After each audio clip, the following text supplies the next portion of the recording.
Good morning, everybody. Hope you're well. Hope you had a good weekend. Today's going to be a little more meditative, something we're going to walk away with as opposed to, walk away thinking about as opposed to necessarily finding a particular answer. I think the interesting thing about faith is that it necessitates our being willing to embrace the mysterious. God is so immense and so deep and so profound that to think that we can explain everything that God does or the way God would have us do it is, I suppose at best,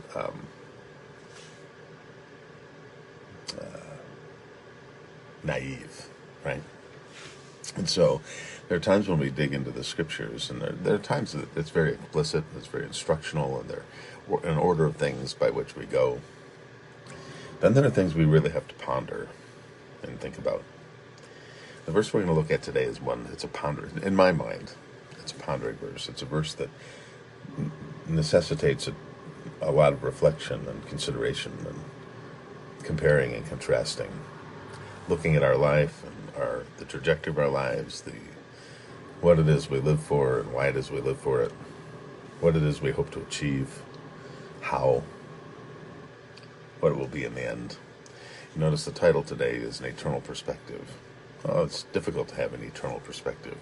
When we go to the Lord's Prayer, our Father, who art in heaven, hallowed, revered is your name. Your kingdom come. So, your dwelling place, in essence, descending down upon, working through, and establishing itself. Your kingdom come, your will be done.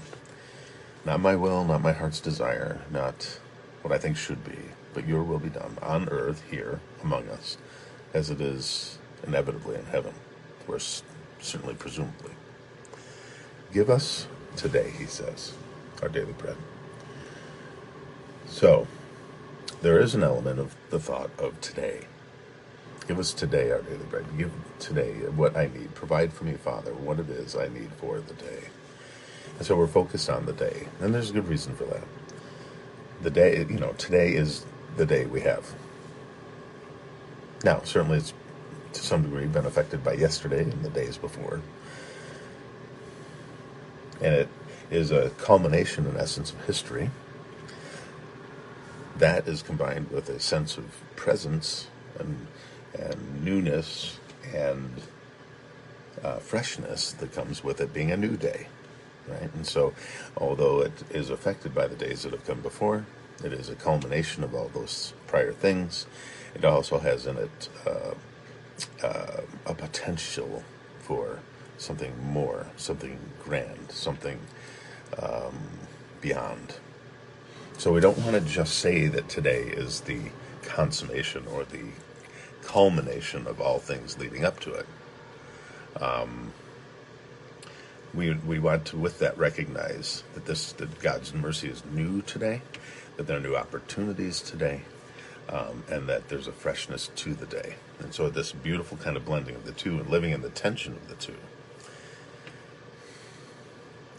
The next aspect is that all we have is not only just today, but this moment right now and today. Because the life of anyone, when it ends instantly. It went from being life to not being life. Or for my life being centered here in the present, in this place, and then the door opened into eternity, and I take the step now into the next part of my life. With all that, there's a second tension, or a third tension that exists. Second, I suppose. And that is having an eternal perspective. So we have the past that comes up into the day, that leads up to today, that feeds into today and culminates today. We have the present that we are in today that is fresh and new and with great potentiality and hope for more and for greater and for impact. Then we slide that into the idea of the eternal, giving it perspective, that This life is not all I have, and although this day might be the last day that I have, it's not the last day that I have, it's the last day that I have here. And what I accomplish is not merely to accomplish what needs to be done today, but it has an impact on eternity, and it is contextualized in eternity. These are things to ponder. These aren't lessons we just teach and learn. Here's your ABC, 1, 2, 3, go do it. These are times and moments and realities that we sit and ponder. We go, okay, God, thank you for yesterday, and I appreciate all you brought me through, and reflecting on what those things are and what has caused me to grow in knowledge and wisdom and insight and experience and all the things that come with it. Thank you then for gathering all that up in this one moment and giving me the opportunity to express that, to use that, to accomplish what is before me now. Help me to be present in this moment, the freshness of your grace and mercy, the beauty of that love that is new every day, you're not judging me for my yesterday, but in fact meeting me in the midst of today to guide me to my next step in righteousness or to Christ and the kingdom. And then, Lord, help me to look forward to what's to come. Our Father, who art in heaven, the heavens are full of his glory and express his glory. Revered is your name. Your kingdom come. That's an eternal perspective. That's a recognition of what is to come and who it is that will rule and who it is that therefore we will serve and be cared for by. And that extends in today. So give us today our daily bread. Then there's this verse from Luke 9:25. What good is it for someone to gain the whole world and yet lose or forfeit their very self? On what do I lay my affections? On what do I place my energies? On what do I concentrate in an attempt to achieve or to accomplish or to gather or to keep? What is my perspective on what I have and what I've been blessed with, what I've earned and what I've gathered? Do I hold it tight for me? Do I store it up for the future? Do I somehow forfeit this moment, this present moment, in an attempt to be more secure in the future? Is there something to be said about saving something for the future? Absolutely. The Proverbs tell us to lay things up. That's not the problem. The problem is when we are so consumed with a fear of what the future might be or bring, that this moment in the present becomes adulterated or becomes truncated, or we miss out on it completely because of our concerns for tomorrow. You know, Jesus tells a parable. We're not going to dig deep into it, but it speaks to this, right? There was a man whose crops came in an incredible fashion, more than he'd ever had. So much that his barns could not hold everything that he'd harvested. He said, what will I do with all the things that I have done, all the things that now I have? He said, I know what I'll do. I'll tear down my smaller barns and I'll build bigger ones. And there I will store everything I have, everything I have gained. And then I will be secure for the future. And I will not have to work for the next few years. And I will eat and I drink and I will be merry. And Jesus says something profound. He says, you fool, you fool. Today, your life will be asked of you. And who will enjoy everything that you laid up for yourself? He turns and he says, and this is what will happen to anyone who's not generous with God. Not having God in mind, not having the kingdom and its work in mind, not contextualizing the today in eternity, not recognizing the opportunity before us and being present, laying up not treasures for my future with regard to what I can do and how I can enjoy it and what it does for me, but in fact my gratefulness to God. You know, the interesting thing about that parable is the man who had such a great harvest never turned to God and was thankful for what he had received, never acknowledged God as the provider of such things. Neither was he generous toward God. And what is it to be generous toward God? What is to offer your body, recognize his mercy, which is part of gratefulness and appreciation, then offer a body as a living sacrifice, an instrument of righteousness, which looks like what? Honoring him with our lives and loving others generously, taking what we've been blessed with and blessing others with it. Certainly being wise stewards and laying up for the future, but not at the expense of being generous in the present toward God and toward others.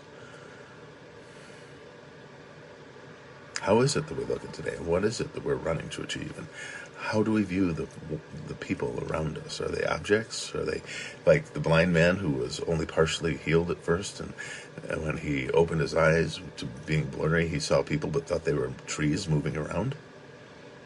Well, we can quickly objectify people in such a way as they are just phantoms, stumps, not actual people and persons to dignify and to pray for and to interact with, to give to bless.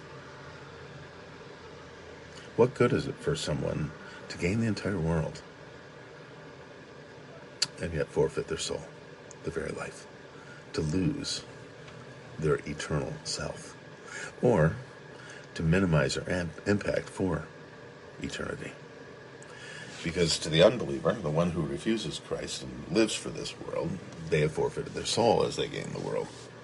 For the believer, it's a matter of being ineffective for the kingdom, losing eternal perspective, and why it is that God blesses us with what he provides, and what it is we lay our affections on, what it is we give our attention to, what it is that we live for.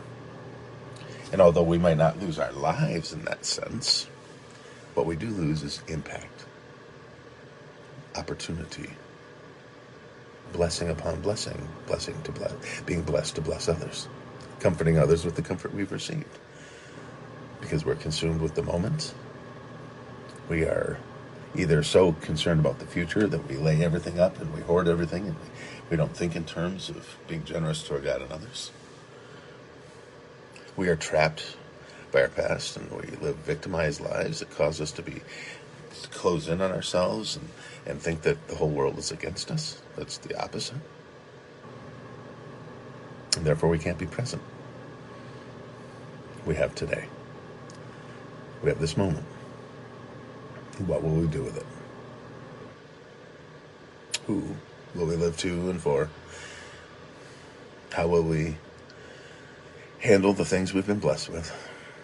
Will it certainly be wise stewards, but in such a way that others may glean from us? To have not only for whatever security God would have us lay up for ourselves or our spouses or our children or parents, but in fact how we might bless others with what we currently have, having such that the one who has none we can give to gladly, generously, or if necessary, sacrificially. Today, as we go through our day, this verse is probably not going to give us a very specific set of answers, but it should certainly cause us to be considerate of how we're living and to ponder what it is that's most important to us and who it is and how it is we're living, who we're living to, who we're living for, how it is we're living, how we walk through the day, being aware that are they stumps and trees walking around, objects, or are they people and persons to encounter and to interact with and engage with, to dignify and to share with? And do we realize that all that we've been given has been given to us, that we might be generous with them, appreciative of God and his provision, but then generous toward God? And one of our expressions of generosity toward God is our generosity toward those he loves. Whether in the world, God so loved the world that he gave, or the brethren, that we're to treat each other with love and dignity and to carry each other's burdens and to meet the needs of those he's given us. So today, let us not live in such a way as to have built barns and then have Jesus say to us, well, today I'm going to call you home, and who's going to enjoy everything you stored for yourself? No, let us find the joy of generosity and hospitality and loving God and others. Being present being aware, taking the time, being responsible, and yet still being approachable and accessible, just like Jesus. I don't want to forfeit my life having gained the world. But in fact, anything I gain from this world, I pray that I would give in such a way that it would express the fact that I have eternal life. And I trust God. And I'm able to hold loosely what I have and give generously to God and others.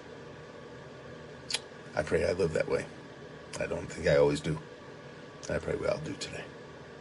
So what good would it be today to gain the entire world and lose our soul or our eternal impact?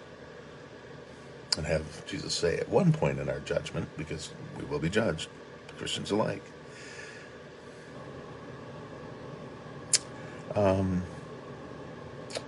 who's going to enjoy all the things you laid up for yourself? Why'd you hold back the things that I've given you? How'd you miss those opportunities before you? I would beg you to be generous with others as I have been generous with you. And being generous to others, you're being generous with me. So says God. Being present, eternal perspective, holding loosely.